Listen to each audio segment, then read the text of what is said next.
वो सिर्फ दीनू और शांति के पास ही खुश रहेगी।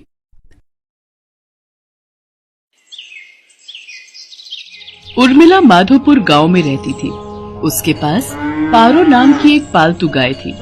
पारो उर्मिला के साथ पिछले कई सालों से है।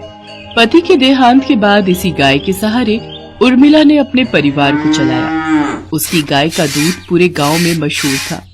गांव के सभी लोग उर्मिला से ही दूध लेते थे। उर्मिला का बेटा शहर में पढ़ता था। वहीं उसे पूनम नाम की एक लड़की से प्यार हो गया और उसने अपनी माँ को बिना बताए पूनम से मंदिर में शादी कर ली। आज वो गांव वापस आने वाला था। उर्मिला बहन, 2 किलो कर देना दूध। 1.5 किलो मुझे भी देना।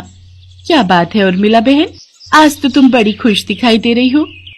बात ही खुशी की है सरोज बहन, आज मेरा बेटा गांव वापस आ रहा है।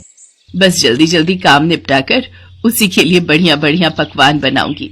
पता नहीं शहर में उसे क्या खाने को मिलता होगा और क्या नहीं। अच्छा तो ये बात है, चलो बहुत बढ़िया हुआ। कब से बेटे के बिना अकेले रहते रहते तुम उदास हो गई हो। अब वो आ जाएगा तो तुम्हारे साथ काम में भी मदद कर देगा। हाँ वो तो है। अरे आ रही हूँ पारो, तू क्यों आवाज लगा रही है? मैं जानती हूँ तू भी सूरज का नाम सुनकर बहुत खुश हो रही है। रुक, मैं अभी तुझे चारा डालती हूँ, फिर तो सूरज ही तुझे खिलाएगा। उर्मिला की गाय पारो अपनी आवाज में उससे बातें कर रही थी, मानो वो भी सूरज के आने की खुशी मना रही हो।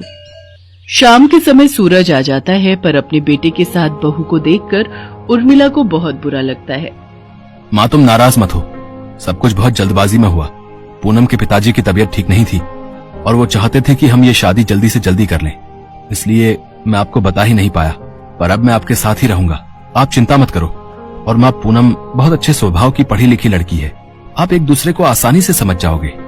ठीक है, देखती हूँ वो मुझे कितना समझती है। गांव के रहन सहन और शहर के रहन सहन में बहुत फर्क है बेटा।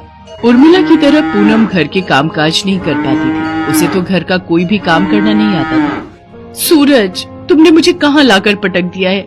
मुझसे ये घर के काम नहीं होते। हमें शहर वापस चलना चाहिए। उस गाय का गोबर साफ करो, उसे चारा डालो, उसे नहलाओ, घर की लीपा पोती करो।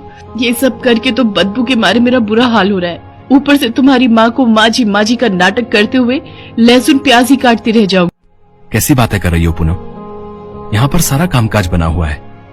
मैं तो यहाँ पर बढ़िया सी डेयरी खोलने की सोच रहा हूँ। दूध, घी, पनीर, दही और कुछ खास मिठाइयों की बहुत ही बढ़िया डेयरी खुल जाएगी। हमारी अच्छी खासी कमाई हो जाएगी। शहर में घर का किराया, खर्चा पानी कितना ज्यादा है। वहां पर मुझे काम सेट करने में ही सालों